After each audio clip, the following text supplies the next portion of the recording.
When Will and Grace debuted on NBC in 1998, a sitcom about a gay lawyer living with his best female friend was expected to be controversial. It was the first sitcom since Ellen to feature a gay character in the title role. Many critics even felt that Will and Grace was destined to follow Ellen into sitcom oblivion.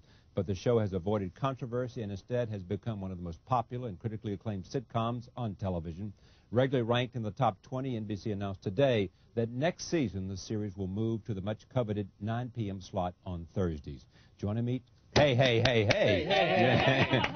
me tonight, the show's cast, Eric McCormick, who plays Will Truman, Deborah Messing as Grace Adler, Megan Mullally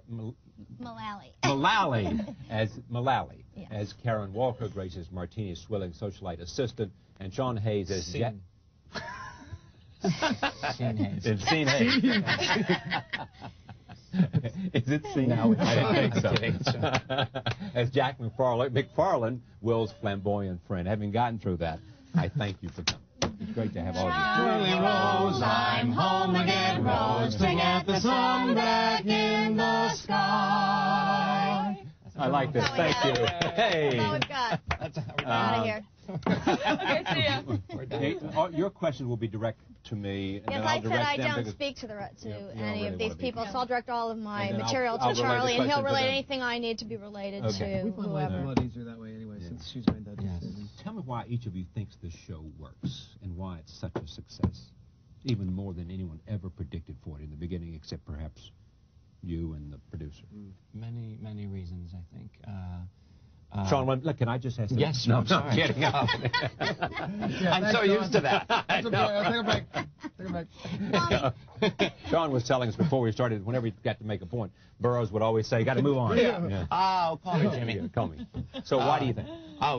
Many and chime in, but Jimmy Burroughs, for one, is obviously a masterful director and king of comedy of many years, and Max and David, who created the show. And we all get along, and the chemistry. And the writing, all of our writers. Jimmy said a few weeks ago when he was asked about it, he said, you know, it's lightning in a bottle. It's a combination of elements that just happen to all work. You know, something I noticed too is our pace. You know, Jim Burroughs works really fast, and the writing is really foolproof, and it's very, paced really well. But we all have a good chemistry together, so we tend to talk really fast because we just have this rhythm that we've developed. And I've noticed that certain guest stars come on the show, and at the table read, they're just in shock. They're just shell shocked because it's just flying past, and you really have to kind of be in that. Apparently, Carl Reiner saw the show. I heard this, and he said, Will and Grace, they talk so fast. They just what the hell are they saying? They talk like, well, it's shortened. It used to be longer, but now we only have 22 minutes for a sitcom, so we got to get it all in there. I think also because I think that the writers have done such an extraordinary job creating 4 completely distinct characters.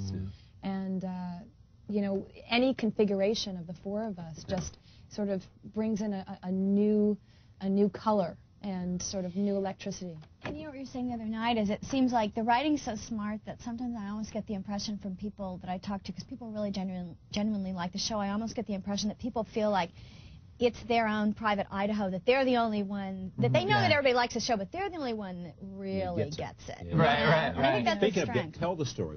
In the beginning, set up the storyline and how it developed and how it's developed over the years to become what it is today. Well, I guess it originally started with a sitcom that Max and David had written for NBC involving a bunch of characters, 2 of which, actually minor characters, were Will and Grace, the friend and gay friend, and everyone else was married couples. And Warren Littlefield had said, I love these 2, write me a show about these 2.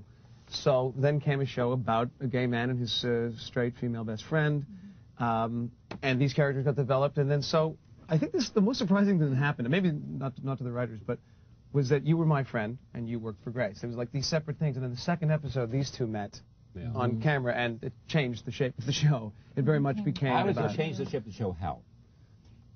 Just the chemistry between these 2 characters. To see the relationships between these 2, I know every combination. It opened everything up in a way that I don't know anybody was really anticipating. It expanded it. It sort of brought a little more air into it and more possibilities. Because this is a relationship. It wasn't so insular. This is also a relationship between a gay man and a straight woman. So it's almost like somebody, I think David Cohen said, this is like the circus mirror, the carnival mirror of this relationship. The vaudevillian version of Will and Grace. Exactly. It's just larger. Yeah. But they're very, very interesting relationships, and then the fact that the character I played, Jack, is married to Rosario, an El Salvadorian maid.